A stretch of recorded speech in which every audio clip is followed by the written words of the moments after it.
Olá pessoal, tudo bem? Legal, né? Olha só, hoje nós vamos dar continuidade ao nosso pequeno estudo sobre o Evangelho de João que estamos fazendo. Nós já gravamos 7 partes e agora estamos caminhando para a 8ª parte. Nessa 8ª parte nós vamos falar sobre o capítulo 7 do Evangelho que João escreveu. Mas antes de dar continuidade ao nosso pequeno estudo, dê seu like, se inscreva no canal e aperta no sininho para receber todas as novidades que vêm pela frente. E olha só pessoal, não esqueça de deixar seu comentário, de dar sugestões para novas pesquisas e novos estudos aqui para o canal. E olha só, não esqueça de compartilhar o nosso vídeo com os seus amigos, com seus parentes e em suas redes sociais, para nós levarmos mais adiante a palavra de Deus e para mais pessoas. Vamos lá, vamos aprender um pouquinho? Hoje mergulharemos no capítulo 7 do Evangelho que João escreveu, onde encontramos Jesus proclamando-se como fonte de água viva. O Evangelho de João, escrito entre 85 e 90 d.C., oferece uma visão espiritual profunda da vida e dos ensinamentos de Jesus. De acordo com a tradição cristã, João gastou os últimos anos de sua vida em Éfeso, onde desempenhou o ministério da pregação, ensino e também escrevendo. Desse lugar, partiu para o exílio em Patmos durante o governo do imperador Domiciano.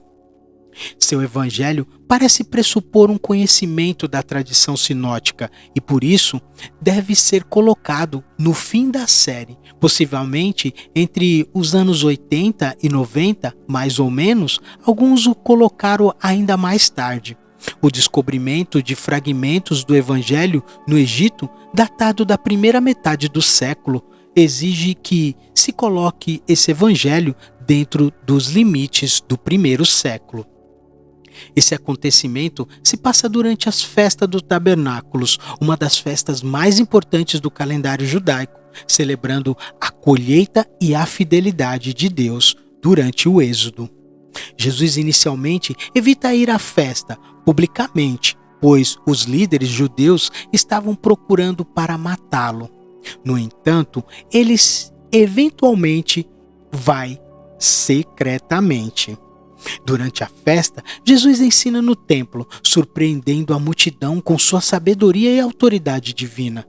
Em um dos momentos mais memoráveis do capítulo 7, Jesus se levanta e declara: "Se alguém tem sede, venha a mim e beba. Quem crê em mim, como diz as Escrituras, do seu interior fluirão rios de água viva." Essa afirmação gera debate e divisão entre a multidão. Alguns acreditam em Jesus como Messias, enquanto outros o rejeitam, argumentando sobre sua origem. João destaca que Jesus é o cumprimento das Escrituras, citando profecias sobre a origem do Messias. O capítulo 7 nos desafia a reconhecer Jesus como a fonte de água viva, que sacia nossa sede espiritual e nos oferece a vida eterna. Jesus continua a convidar a todos que têm sede a virem a Ele e beberem, prometendo uma vida completamente transformada e abundante. Como podemos aplicar esses ensinamentos em nossas vidas diárias? Devemos buscar constantemente a presença de Jesus, encontrando nele a satisfação para nossas necessidades espirituais mais profunda. Se tomarmos sequência dos capítulos, como esta frase passada, estas coisas referem-se depois da alimentação da multidão e dos discursos sobre o pão da vida. O verbo andava terá então toda a força do seu tempo imperfeito. Jesus continuou andando pela Galileia. Alguns estudiosos levantam argumentos a favor da transposição do capítulo 5 e 6, de modo que o capítulo 7 começasse logo depois do capítulo 5.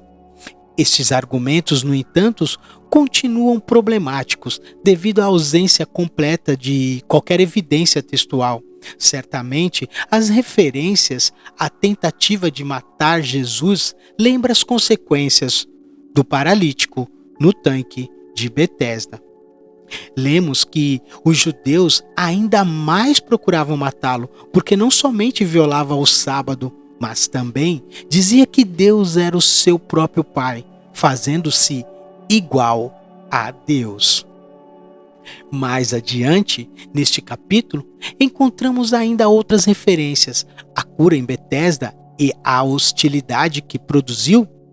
Por causa dessa hostilidade, Jesus saiu da Judéia para a Galiléia, onde passou os 12 meses seguintes, o ano aceitável do Senhor, que constituiu o ministério da Galiléia, registrado com detalhes pelos evangelistas sinóticos. Estes 12 meses agora se passaram. Habitantes da Judéia é o sentido preferível aqui, porque a Judéia contrastava com Galiléia. Judeus é menos apropriado, porque estes viviam tanto na Galiléia como na Judéia. De qualquer forma, é o sistema religioso em Jerusalém que está em vista.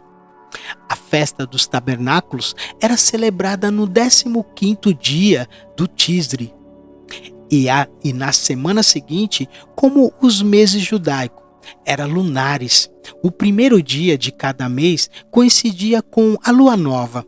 Eles não podem ser equiparados exatamente como com os nossos meses de calendário, que começam e terminam sem referência das fases da lua. Tisri geralmente cobre parte de setembro e parte de outubro. Se o ano em questão era 29 depois de Cristo, então o 15º dia do Tisri caiu no dia 12 de outubro, exatamente 6 meses judaico antes da última Páscoa.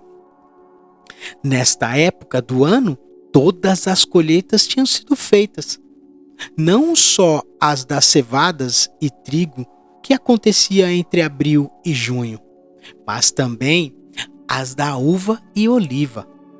Esta festa da colheita, a saída do ano agrícola, era uma ocasião de muita celebração. Os hebreus a chamavam de festa das tendas, porque durante toda a semana que ela durava, as pessoas viviam em barracas feitas de galhos e folhas. Se você tiver a Bíblia, você pode dar uma olhada em Levíticos 23, do 40 ao 43. Os moradores da cidade construíram-nas em seu quintal ou sobre telhado plano das casas que eles usufruíam naquela época. Muitos judeus de regiões distantes da Palestina e da dispersão vinham a Jerusalém para a festa, porque ela marcava uma das 3 grandes peregrinações do ano judaico. Os irmãos de Jesus aqui, muito provável, não são membros de sua família, como em outras passagens no Novo Testamento. Certamente, eles não são irmãos em sentido espiritual, porque o versículo 5 afirma explicitamente que eles não criam nele. Uma explicação para o conselho deles a Jesus é que havia um clima de revolta no ar, tanto na Galiléia como em Jerusalém. Os irmãos sabiam disto e esperavam que ela irrompesse em Jerusalém durante a festa. Por isso, eles insistiam com Jesus para que fosse para Jerusalém, a fim de tomar conta da revolta e transformá-la em um movimento de libertação. Se ele era realmente o Messias, aqui está o tipo de atitude que o povo esperava dele. Todavia, não há apoio suficiente para tal conclusão no presente contexto. Uma ideia como esta certamente estava presente na mente das pessoas que ele alimentou no deserto a leste do lago da Galiléia, mas ali elas se expressou abertamente. A ideia aqui é mais geral. Se você é realmente o Messias, vá para Jerusalém, porque este é o lugar apropriado para você se manifestar publicamente a Israel como tal e convidá-lo que o reconheça. A crença geral era de que, quando o Messias viesse, ele se daria a conhecer publicamente de uma maneira espetacular. De acordo com uma tradição rabínica, ele virá e ficará de pé sobre o telhado do lugar santo. Então anunciará aos israelitas e a vocês, pobres, o tempo da redenção chegou. Outros, entretanto, diziam que ele viria sem chamar a atenção e sem ser reconhecido, exceto por aqueles que tinham olhos para ver. Jesus realmente anunciou no fim do seu ministério que o tempo indicado agora estava cumprido e o ano da remissão tinha chegado. Mas ele rejeitava a ideia de que esta proclamação precisava ser feita de alguma maneira espetacular, que surpreendesse o povo. Este foi um dos elementos da tentação que ele rejeitou nas semanas que seguiram ao seu batismo. Os discípulos mencionados pelos seus irmãos são pessoas que estavam inclinadas a crer em suas visitas anteriores a Jerusalém. Certamente está explícito que sua fé incipiente precisava ser reforçada pela visão de milagres maiores do que os que Jesus fizeram até então em Jerusalém. Talvez como os que marcaram seu ministério recente na Galileia? Ou que esses irmãos não perceberam é que a fé desses discípulos era imperfeita, exatamente porque estava baseada nos sinais externos, sem uma compreensão da verdade interior que eles queriam transmitir. Esse tipo de fé não seria reforçada pela visão de milagres maiores ou mais numerosos. Para os irmãos parecerem inacreditável que alguém que tinha certeza de ser o Messias evitasse intencionalmente a publicidade. Ninguém que deseja ser um personagem público permanece na obscuridade de um lugarejo do interior. Como Jesus fazia, na opinião dos irmãos, tinha feito agora já durante o ano. Sem dúvida, ele tinha operado coisas maravilhosas na Galileia, mas por que não repeti-las em Jerusalém, no coração do mundo judeu?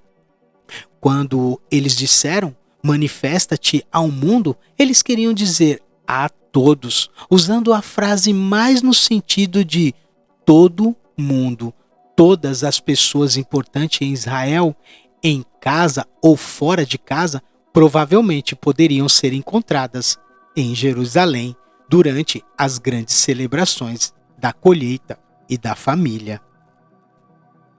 João, porém, à sua maneira, provavelmente vê um sentido mais profundo das palavras dos irmãos. Indo a Jerusalém, Jesus realmente se mostraria ao mundo no sentido mais amplo. Jerusalém é o lugar onde ele precisava ser levado, para que todos, sem distinção, sejam atraídos a ele. Quando ele subiu à festa discretamente em oculto, sem chamar atenção, enquanto isso os judeus, os líderes, ficaram à procura dele entre a multidão, perguntando onde está aquele homem. O povo também discutia a respeito dele com algumas diferenças de opinião, oscilando entre o veredito de é bom e engana o povo. O medo dos judeus mantinha os comentários em voz baixa. Em meio à festa, isto é, no meio da semana das festividades, a qual terminava uma reunião no 8º dia. Entretanto, no templo, Jesus começou a ensinar os líderes. Os líderes ficaram atônitos diante de sua exposição, especialmente à vista do fato de que ele não foram treinados nas escolas dos rabi. Contraste com Paulo em Atos 22:3. Aparentemente, era o conteúdo dos ensinamentos de Jesus e não a sua maneira ou dicção que causava o espanto. Em lugar de se vangloriar pela sua capacidade, Jesus explicava que os ensinamentos pertenciam àquele o que enviara, remontando diretamente a Deus, em vez de admitir que devia a algum mestre humano, tal como os escribas costumavam a fazer.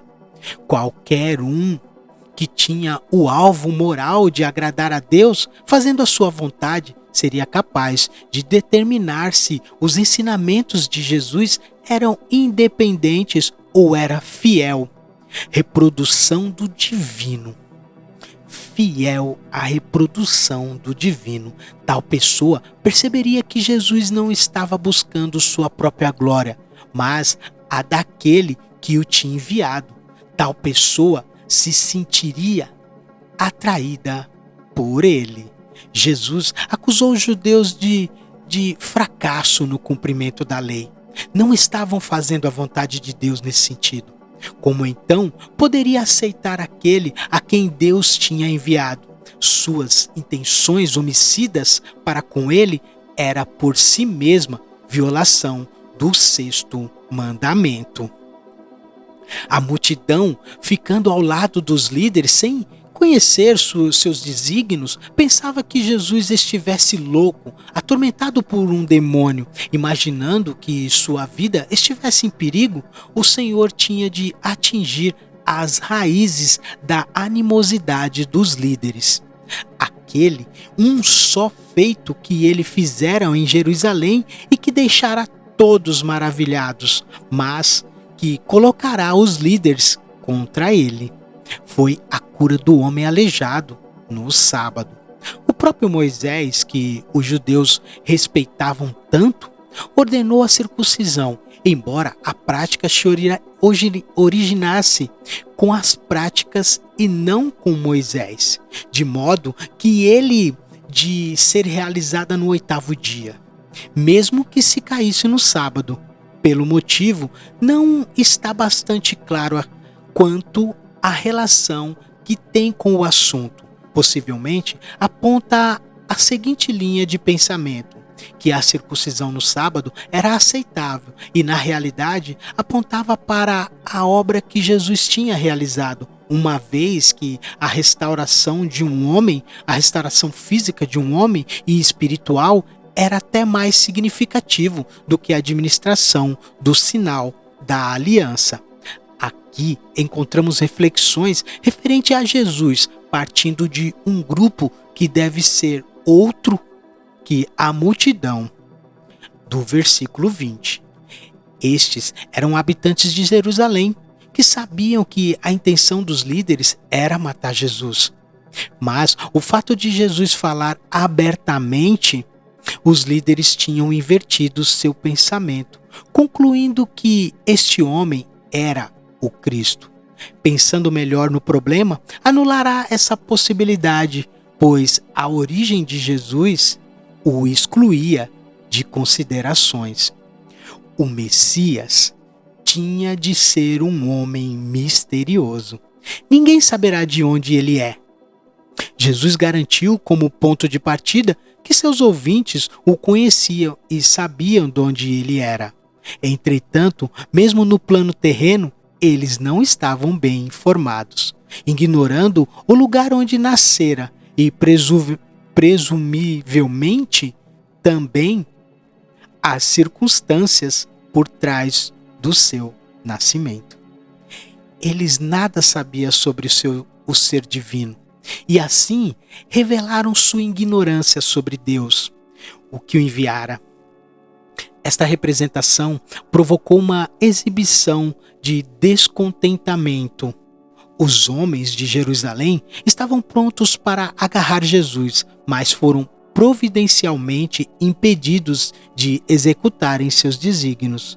A sua hora é uma referência ao tempo determinado por Deus para a sua morte. Alguns da multidão não queriam abandonar a possibilidade de que Jesus fosse o Cristo. mas aparentemente criam nele apenas com base nos sinais e, portanto, não era diferente dos ex-crentes que foram só de nome. Sempre alertas ao que o homem das ruas dizia, os fariseus e os principais sacerdotes saduceus enviaram guardas para prenderam Jesus. Eles apareceram novamente na detenção no jardim. Formavam uma força policial judia para a área do templo. À luz desse desfecho, Jesus insistia que o seu pouco tempo não seria dirigido às porciladas humanas armadas contra ele, mas pela consumação de sua obra e a sua volta ao Pai. Então, as pessoas o buscariam em vão. O tempo de buscá-lo corretamente estava se esgotando. Dispersação entre os gregos provavelmente significava a dispersão dos judeus entre os gregos, tornando possível alcançar aos próprios gregos nas sinagogas judias. Foi exatamente o que Jesus fez por meio de sua igreja em tempo posterior. Assim, a declaração foi inconsistentemente profética, e no último dia da festa poderia ser o 7º ou o 8º dia. O 8º era uma espécie de acessório da festa e também uma conclusão do ciclo de festas do ano. Se a referência que Jesus faz à sede está conscientemente ligada à prática dos sacerdotes de trazerem água em um cântaro de ouro no tanque de Siloé todos os dias para derramá-la no altar. Então, o convite de Jesus teria significado especial no 8º dia, quando, ao que parece, esta cerimônia era omitida. A sede na viagem pelo deserto foram satisfatoriamente suprida por Deus, mas ela voltava. Jesus oferece satisfação espiritual duradoura no capítulo 4, no versículo 14. Novamente, o judaísmo estava sendo exposto por ser inadequado. O pensamento avança, pois o crente em Jesus que encontra essa satisfação transforma por sua vez em um canal de bênçãos para os outros, como condutor de rios de água viva. Qualquer alusão ao próprio Cristo é duvidosa. As Escrituras não podem ser identificadas. Algumas passagens possíveis são Êxodo 17, versículo 6, Isaías 44, Ezequiel 47, Zacarias 14. Uma alternativa seria que João não se referia a nenhuma passagem em particular, mas a um consenso de diversas delas. A promessa de vida nova, abundante, atribuía-se ao Espírito, que é dado a todos os que creem. Mas, essa ocasião, o Espírito não viera ainda no sentido celebre do Pentecostes. Glorificado, isto é, alcançado o alvo de sua missão na morte e ressurreição e ascensão, é do Cristo glorificado que o Espírito é o mediador para os homens. A exclamação em voz alta, a natureza das palavras de Jesus levaram muitos dos seus ouvintes a identificá-lo como o profeta que devia vir ao mundo. Outros estavam preparados para considerá-lo o Messias. Isto suscitou o problema de sua origem. Para atender aos requisitos das Escrituras, o Messias tinha de vir da semente de Davi e da cidade de Davi, Belém.